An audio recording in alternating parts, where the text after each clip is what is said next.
Ladies and gentlemen, welcome to my channel. Welcome back if you are a subscriber. I haven't done a vlog style type of video in a while. So good morning from me to you. I am now heading oddly to a truck stop. So I have a Maserati Gran Turismo. I purchased it as a vandalism recovery from the insurance company, and it was missing engine bay covers, so the plastics that go into the engine bay, and I ordered some for $500. They are unbelievably expensive, and they got shipped from Florida via Bolt buses. So those passenger Bolt buses, I guess they have extra storage and whatnot, so that's how it was shipped. And it was brought to a truck stop, and they are in a container right now. And this is the first time I've picked up anything like this from a truck stop, and I am a few minutes away, so that's our first thing to do today. Here's the truck stop. Do not enter. So I was told to pull in where trucks pull in. We're gonna go in here. I see another car that just went through that way. And I see the buses right there. So that's where we're going. And I see a container. It is opened. I'm assuming this is where I need to be. I got it.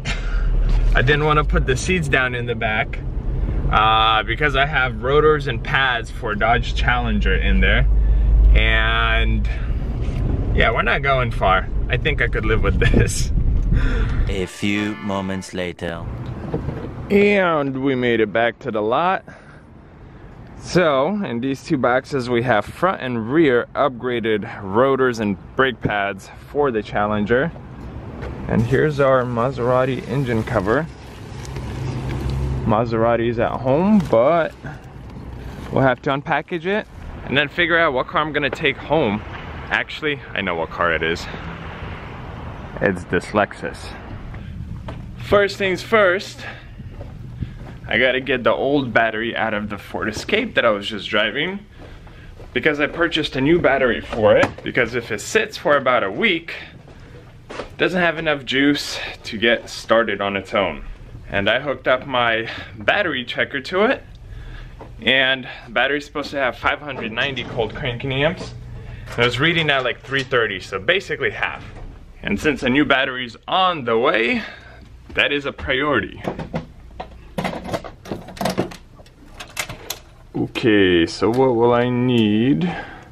Challenger, that's, yep, Challenger right here.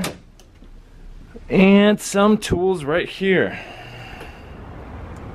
There's my wonderful setup. We got 8mm.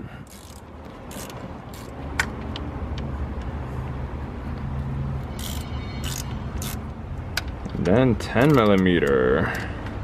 So we could take off the housing.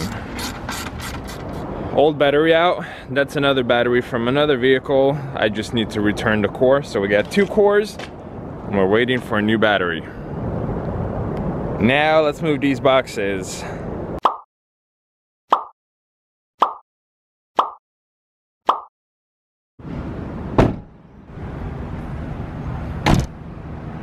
Alrighty, now that that's done, I can go upstairs and have breakfast while we wait for this new battery.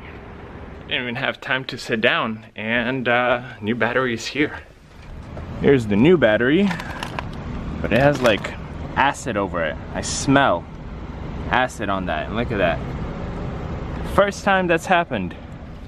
The guy tugged that battery and said I should get another one in 40 minutes. A little bit annoying. How can you grab a battery and not like double check? So we wait. I get to do paperwork.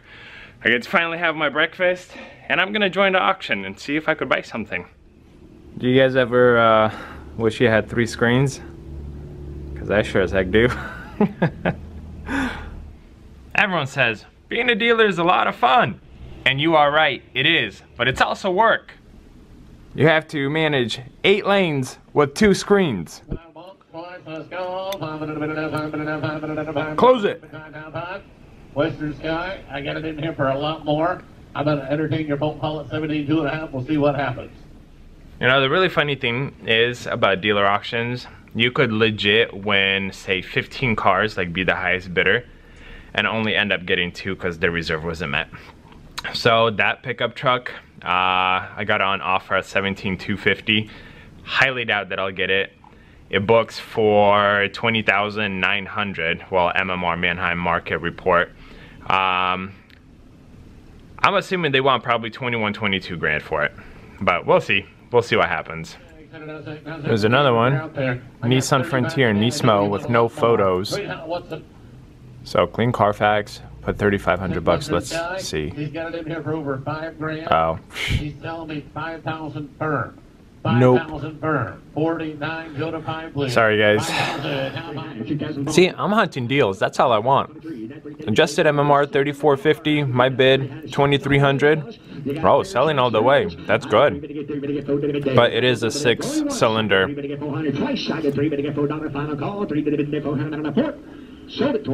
Sweet. 385. Thank you, Western Sky. Okay, guys, real talk. That was a pretty good buy. If it has no mechanical issues, that was a pretty good buy. It's been like an hour and a half. Still slowly bidding on cars. I got 1 pickup truck. I don't know if I showed you guys. The other one, the first one that I got for 17.5 or so, reserve on it was 21 grand, which I'm not gonna pay. You know, we're 3-4 grand off. If anything, I'll just try it next week. I still have 4 more lanes out of 8 pulled up. So I think here within the next 30 minutes, maybe an hour, I'll be done, and then we'll see what's gonna happen next. But I'm still waiting for that battery. It's been about 2 hours. They had to get it from a different city, basically from Washington, and it's coming here. But you know, I've been waiting for 2 hours now since the gentleman left, and still nothing. Check this out, guys. Mercedes-Benz of Yakima bidding on this. You guys see the damage?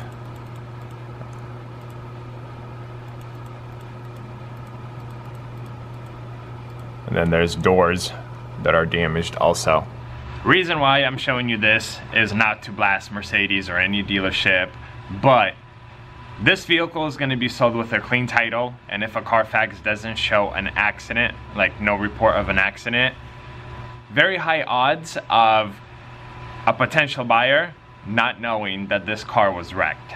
And that's my whole point. All dealerships do it. I buy wrecked cars, but I usually buy them with a salvage title. Just be mindful of that. I mean, people say, oh, I don't want to buy a salvage title because it's been wrecked. Yeah, but you could buy a clean title that was wrecked a lot worse than a salvage title, not even know about it. 2 hours later. So, what is it? It is 12:40 almost. The battery saga deal thing started at around 9 o'clock. And as you guys can see, I still don't have a battery. So I called them again. They apologized and said, don't know what happened. Basically, they brought it from Vancouver to the warehouse and then just stocked it. Like, you know, hey, we have this in stock, instead of delivering it to the dealership. So he said they basically put it on a hot shot and it's coming directly here. It already left. My stop is the only stop, so you know, I'm probably 15-20 minutes away from the place. So I'm assuming it should be here like, you know, any minute now. But while we wait, we gotta stay busy. I'm gonna go check the mail, and then we're gonna unpackage the Maserati engine cover. And I guess you guys could see an update. There's still nothing in here, it's just empty space. I do still have big plans for it, you know, put couches in here, maybe a pool table and whatnot. But with, ooh, sorry for the lighting. But with COVID and everything else that, you know, happened this year, Priority was sell cars, keep your head above the water, pay bills, take care of the family, take care of the kids.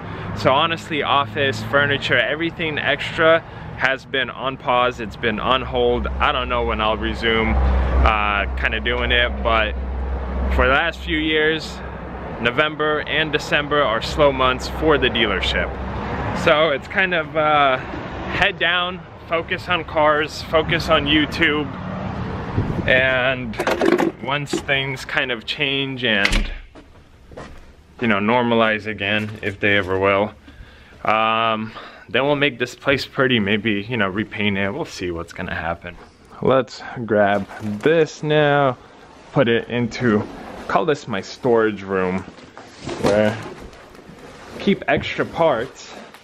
So seats from a Lexus, a whole bunch of car magazines, damaged fender from the Range Rover, some floor mats. I think that's from BMW possibly. Now we have this. So I will actually take the engine cover with me, but I'll leave the box and whatnot here.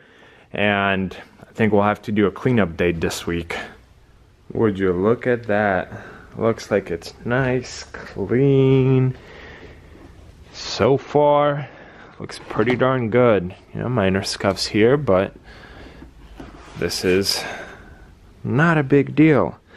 Sweet, so I'm gonna load it up into the Lexus because it's a hatchback, and I need to take the Lexus home today because tomorrow morning, taking it through state inspection.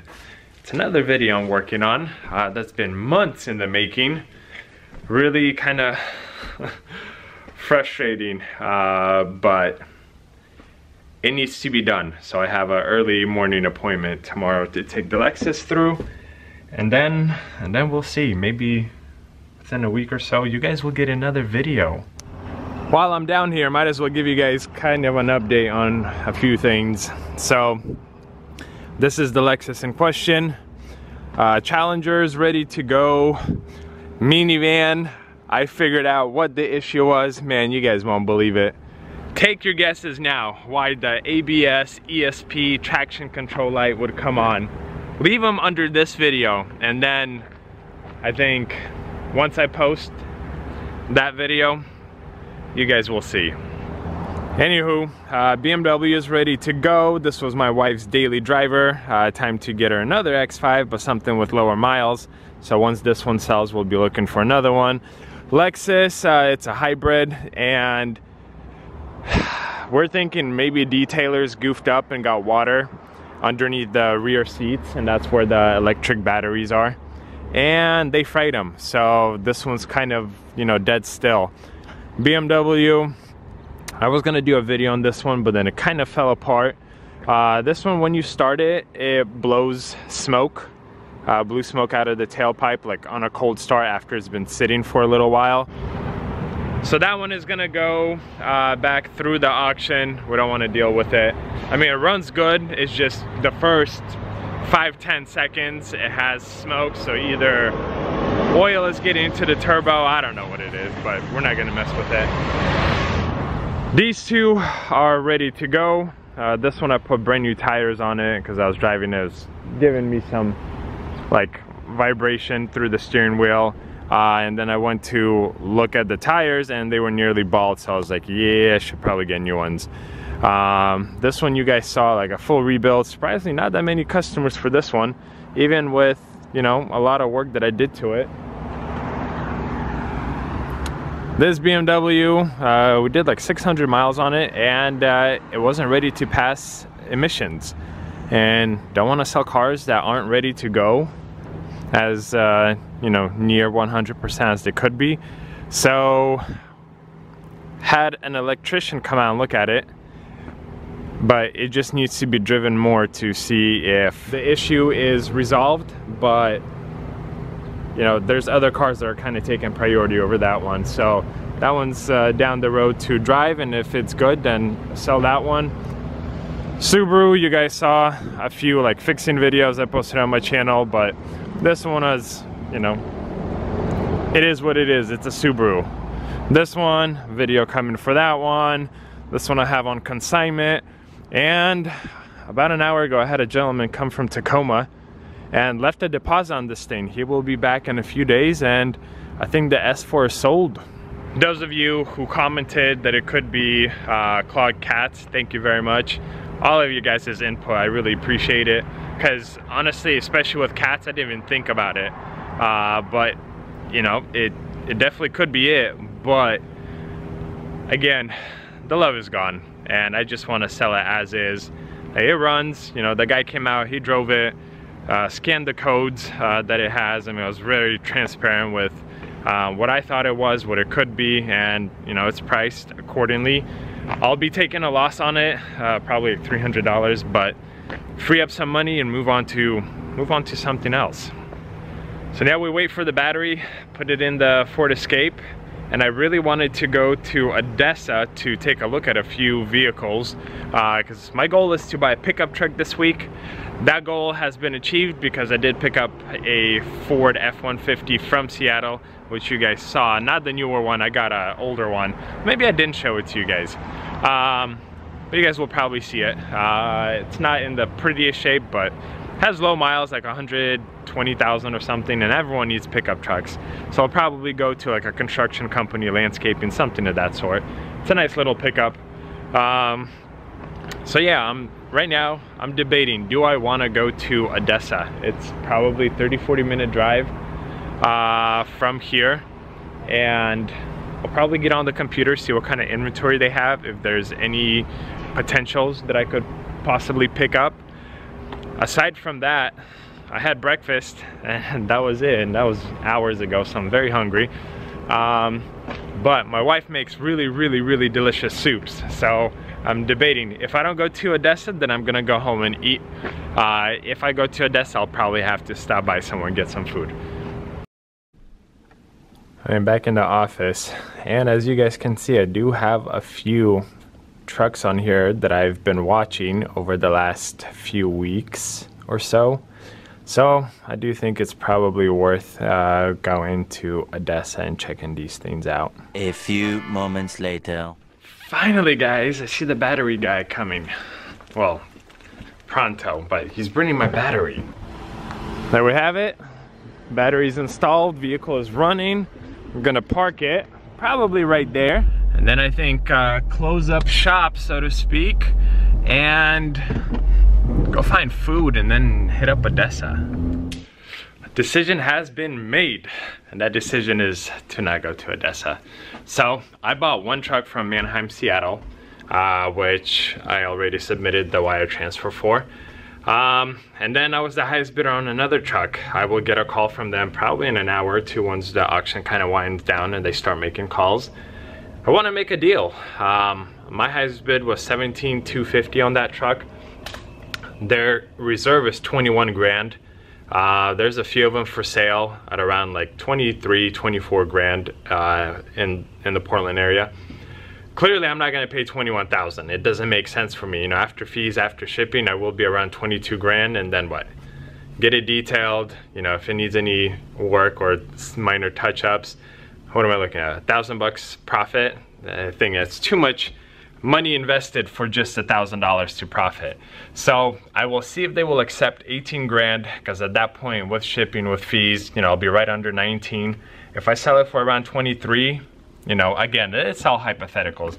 But basically, I'm gonna skip Odessa in hopes of getting the other F-150. We're gonna see what's gonna happen.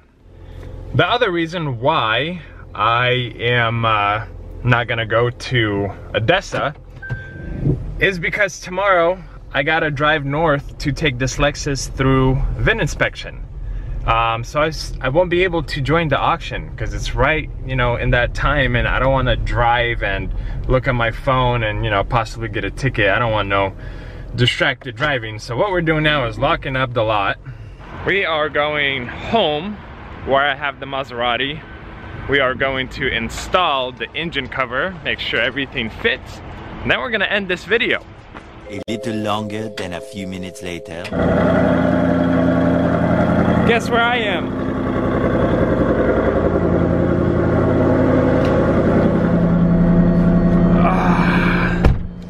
Man, I don't drive this thing nearly as much as I should. That's valves opened.